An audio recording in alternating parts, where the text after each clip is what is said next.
Okay, folks, welcome back. We're looking at teaching 3.6, reinforcing order block theory. We're dealing specifically with the vacuum block. Okay, a bullish vacuum block is a gap that's created in price action as a result of a volatility event.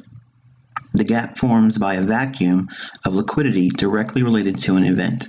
Non-farm payroll can create a vacuum block, or in futures, a session open can.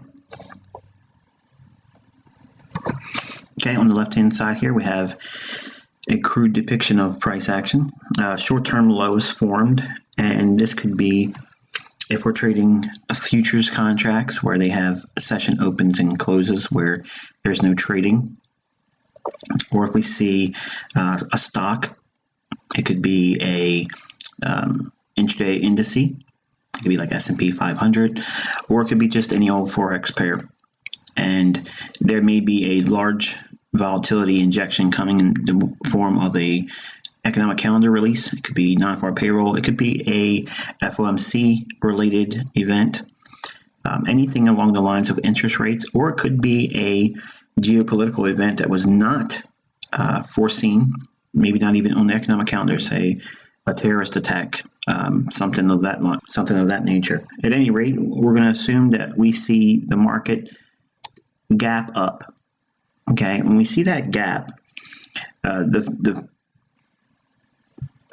first assumption is on the part of most traders is this thing's going to keep going higher right away, and sometimes it will. But we're going to be looking at the vacuum block in the scope that we can use it to get in sync with what may be underlying in the marketplace. The short-term low that's formed here in our diagram, if we have traded lower prior to that swing low, in this case, this outline that I'm giving you here would be a little bit more probable. If the market had been rallying for a number of days or weeks, or it's been in a prolonged uptrend, and then it does this could potentially be an exhaustion gap. Now, an exhaustion gap is typically a graphic depiction of capitulation. And capitulation is basically like the last bit of momentum in underlying trend or direction. But assuming that we have been in a downward correction in an upward market, or if we've been in a down market and we expect the market to give some kind of a bullish news, or we're expecting the market to reach for liquidity above where we're currently trading at, and the news event releases and we get this gap up, what we're essentially saying is if we gap up away from a market that's in a discount, we've had some retracement, but we are expecting higher prices nonetheless. If we see this gap like this, the first thing I want you to start thinking about is when we see that space in between the two candles is important. Now, while on our charts there's going to be a vacuum, if you will, of trading, there's no trades being made between the previous candle's close and the next candle's opening. So that gap, it could be large, and sometimes, for instance, non-farm payroll, it can gap sometimes 30, 50, 60 pips, from where it was trading right before the numbers release, and then all of a sudden they do a quick repricing at the central bank level. Because that happens, there's absolutely no way for any trader to execute. There's no trades between those two price points. So what it does, it creates a vacuum of liquidity. Most times, I'm not going to give you a specific percentage because there's no real accurate way of depicting that, because it's just, we're going to classify it as a high probability that the market will want to come back and try to close that in. There's some points that I want you to take special notice of as we go through this, but for the most part is we're going to anticipate that move to fill in. But first we have to identify that gap in a specific manner. Because after looking at the gap, we come to the realization again that there's no trades being made in this range. So if there's no trades in that range, what's the market actually done? It's gapped up through it and started trading at a higher price on a new candle when it opened up. And it traded a little bit more. And now we have to discern whether or not the market is going to continue and run away from that price level and leave the gap opening, or will it trade back down and close in that range? And if it doesn't close in the range, how much can we reasonably expect for that range to close in, and still look for a potential buy setup? Inside that range, we have a vacuum block. And that means we've blocked out a reference point in time, and we have to look at it like this, because even though there's no candlestick or bar on our chart, price did in fact have a parameter before and end. We can look at it as this candle or range, okay? And again, we're interpreting it. We're visualizing it, if you will. There's an absence of liquidity there. There's an absence of price being traded there, but we're defining it as the high and the low of the gap. Now, if we looked at it in the terms of a candle or a bar, it would be just the same as anything else. We would expect to see a mean threshold, an opening, and a close. So if we see that, okay, we're just going to treat it just like any other candle. So let's take a look at it now with the gap in mind. And let's assume for a moment we start seeing price trading lower. Our expectations are one of two scenarios. If we're bullish, we're looking for, is there any bullish order block or down candle that would cause the gap to not want to fill entirely? As price trades down, we see that actually occurring here. We have the down candle right before the up move, and it's two consecutive down candles. So the bullish order block would begin at the higher of the two down candles prior to the gap up. And as price trades into that candle, we would reasonably expect a potential bounce there and leave that little gap opening still intact. But this could potentially be a buy. Now, if you're looking for this to occur, you'd have to see immediate feedback. And if you're going to be buying there, can you take the risk that's associated with entering here and using a stop below that lowest down candle? So your range in terms of managing your risk and defining the risk would be between those two reference points.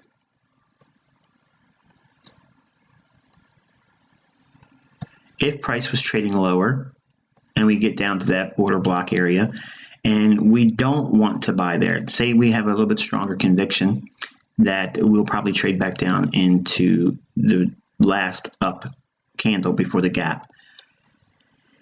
The reasons I would expect to see that is if it was time of day sensitive. In other words, if we had a lot of day left in the day where we can trade. In other words, if it's just now beginning of New York would probably come down and close that gap in.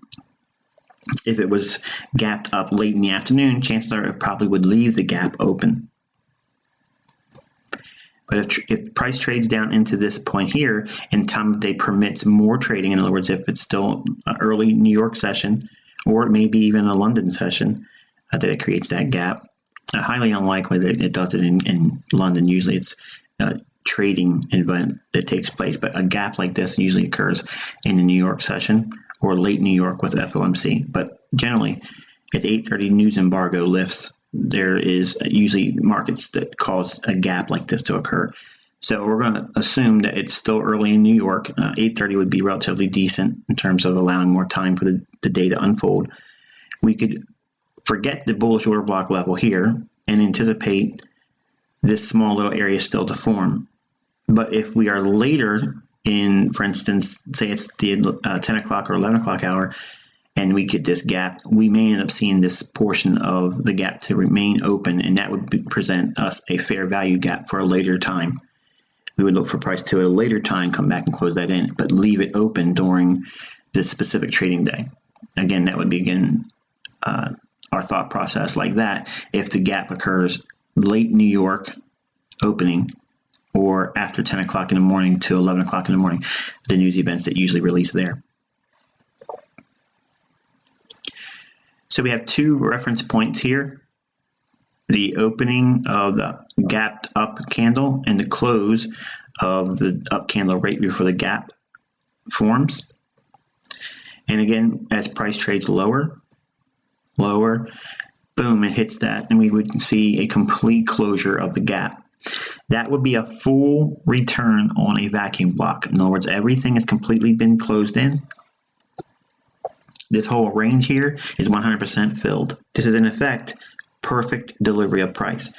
Once it's done this is completely balanced out now. And if we are expecting higher prices, if there's liquidity that hasn't been sought out after prior to that highest high that formed on the gap opening, that bullish liquidity above the marketplace would now allow price to drive higher. So this could be a buy here. And now notice buying here and using a stop loss below the lowest low, your risk is more defined for more leverage, but still having the same potential parameters for exposure percentage of your equity.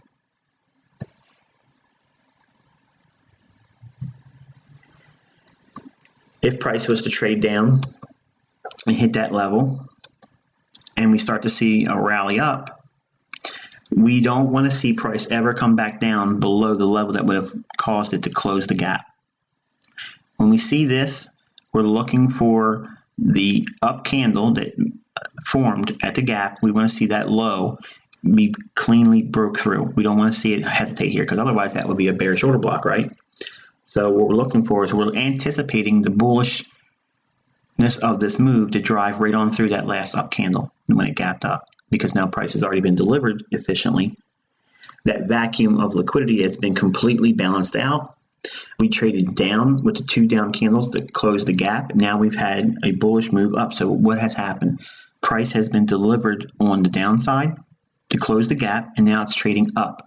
There's no reason for price to come back down. It's closed in and filled in that vacuum of liquidity. There's no reason for it to come back down and trade below the last point of reference before the gap, which would be the close of the first up candle. So when that closes in that range, the vacuum block is completely filled in, and now price is permitted to trade bullishly higher. And once it takes out that high, we would reasonably expect to see price continue on the upside. So in summary, a vacuum block is nothing more than a breakaway gap. What I teach with the breakaway gap is, because it creates a vacuum of liquidity, you have to understand not all gaps fill completely. And why do we anticipate the gap sometimes not filling? If there's a bullish order block, in this case, if we're bullish and we gapped up, the price may only come down to a bullish order block that would be inside that gap. And price just comes to that level and then stops trading lower and then rallies higher, leaving a small gap, which would be classified as a fair value gap. And we could use that at a future time when price is now trading lower, and we would look for price to come down and close that gap in. But if it stays open, we would label that while we're bullish as a breakaway gap. And it would show willingness and strength to get in there and expect higher prices. So if we're expecting bullish prices and price closes in that gap, it's filled in that vacuum of liquidity. It gaps up. We close in the gap with price delivery on the downside. Price trades bullishly up through it. So now we've had both passes in price and delivery. We've had it sell down and rally up. So there's been no reason after that point to see price go down below that first up candle's close. If it does, the trade is probably going to be suspect, and you would want to look to take some profits. If you've seen a move like this, take something off. But if it starts to correct and go lower, you want to take the complete trade off, because there's no reason for it to come back down into that area once it's already closed the gap. So then this is a bullish vacuum block. The reverse would be seen if we had gapped lower, and we would wait for that gap to fill in on some up candles, and then we would go short in the same menu that we would do here, looking for long systems.